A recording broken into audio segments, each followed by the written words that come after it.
Setsubun Battle. A short story by PJ Leonard. Part 1. Another year, another Setsubun. Setsubun comes with many traditions: throwing beans, wearing demon masks, eating the ehomaki. But in the Takeda household, another yearly tradition amongst the two children was an argument. "I want to be the Oni!" Yui yelled, pulling at the mask of the red-faced, yellow-horned demon. "No way! You were the Oni last year," said Seiji, prizing the mask out of his little sister's fingers. "Why don't you throw the beans?" "I can't throw, you know that!" Yui whined. "Please, Seiji, let me be the Oni!" Yui gave a great tug on the mask. Seiji held tight. The mask ripped in two, the pieces falling to the floor. "Now look what you did," said Seiji, feeling a heat rising in his cheeks. "Now nobody can be the Oni. How on earth are we going to do Setsubun now, without a demon to throw beans at?" Seiji watched as Yui's eyes welled with tears. He didn't care. Her tantrums always ruined things.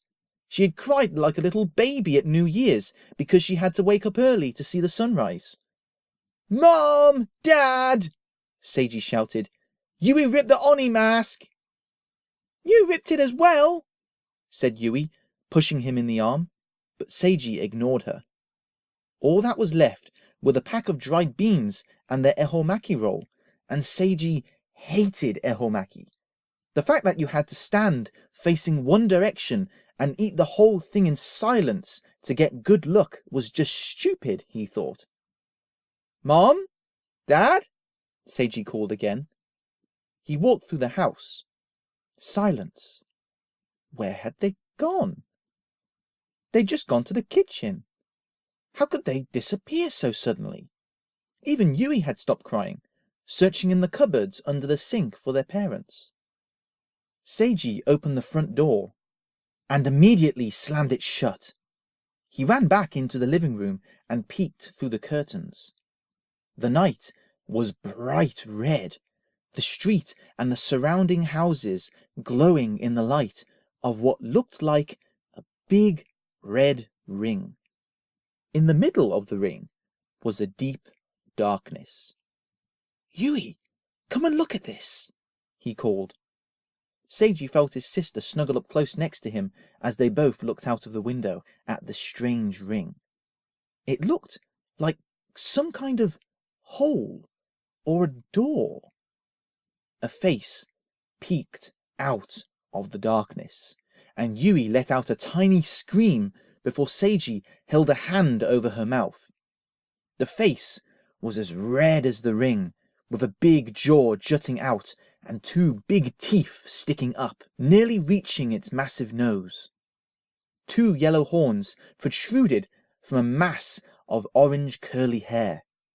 Out it stepped from the hole, its muscular red body draped in a brown loincloth and carrying a big wooden club. "It's an Oni," Seiji whispered. "A real, actual Oni." The red Oni was quickly followed by a blue Oni. The blue Oni turned to look their way, and Seiji and Yui ducked out of sight. Had it seen them? Footsteps. They listened, holding their breath, as the Oni walked up to their house. For a moment, there was silence once more. Seiji and Yui didn't move. Had the Oni disappeared as well? Maybe they'd just been imagining things. Ding dong! The doorbell rang. "Let us in, little children," an Oni growled. "Let the demons into your house." Yui sprang to her feet and headed towards the kitchen. "What? Where are you going?" Seiji frowned. "To get the beans," she said matter-of-factly. "We've got to throw beans at the Oni, right? That's what you're supposed to do on Setsubun." Seiji took a step back. At first, He wanted to grab his sister and drag her into the bedroom so they could both hide in the closet until the Oni gave up and left. But maybe Yui was onto something. Maybe throwing beans really would scare off real Oni. Seiji helped Yui grab the bag of beans from a high shelf in the kitchen, and they returned to the window. As quietly as he could manage, Seiji opened the window and leaned out. There they were, the backs of the red and blue Oni, waiting on their doorstep. He gulped. He opened the bag of beans and dipped his hand inside, grabbing a fistful. The crinkling of plastic made the Oni swing around. For a moment, the Oni and Seiji stared at each other. Then he threw the handful of beans at the Oni, shouting, "Demons, get out! Look, come in!" The beans hit the Oni on the face and chest and clattered to the ground. The Oni looked at each other. Then they roared with laughter. You think beans are going to make us go away? Said the blue Oni. Oh, little boy, you know nothing of real Oni. Let us in now and give us what is rightfully ours, said the red Oni, brandishing his club at Seiji. And I promise we will only hurt your parents just a little. Our parents? Seiji whispered. The red Oni lunged at Seiji, club raised. Seiji jumped back inside and slammed the window shut just as the club whistled by. So, did it work? Said Yui. They have Mum and Dad, Yui, Seiji gasped. I don't know how, but they've captured them, and they want something from us. What? Said Yui. What do we have that the Oni want? Will they let Mum and Dad go if we give it to them? Seiji ran his hands through his hair. I don't know. This is really confusing. A fist bashed on the front door so hard that the floor under Seiji and Yui's feet shuddered like an earthquake. Oh, we're in trouble, said Seiji. So much trouble. The trouble jaw, said Yui suddenly. Do you remember? Mom and Dad said... Seiji clapped his hands together. Of course! That's a good memory, Yui. Let's go. They rushed to Mum and Dad's room. Mum and Dad had never been strict about entering their room, but there was one drawer under the wardrobe which they called the trouble drawer.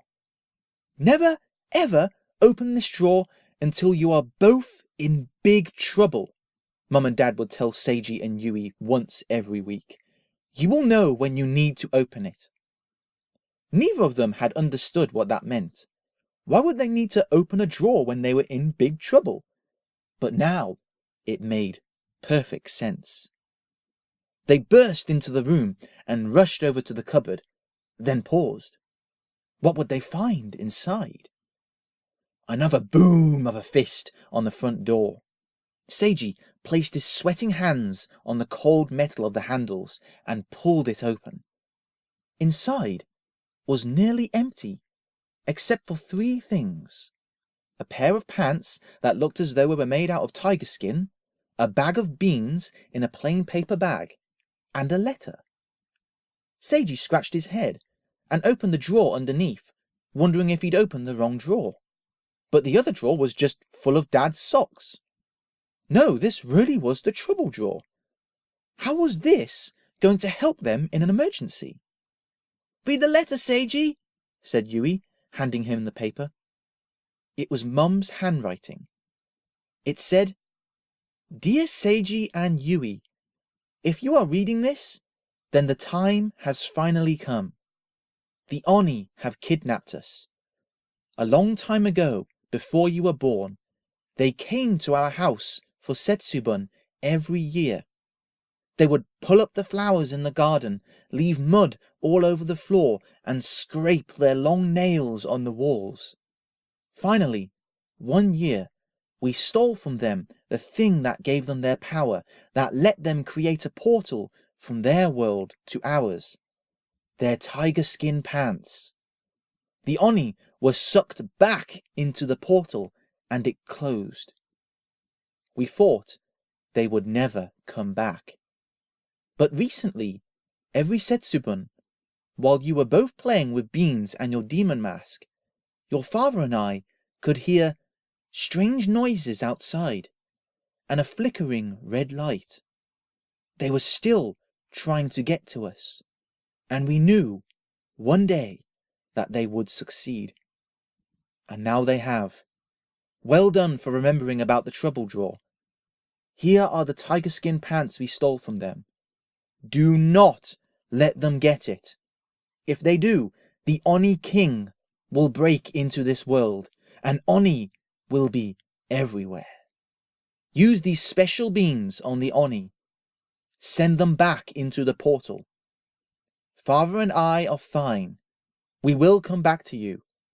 But this Setsubun, you must fight the Oni alone. Good luck. Seiji folded the letter, looking at the pants and beans in the drawer. What did it say? Said Yui, clutching his sleeve tightly.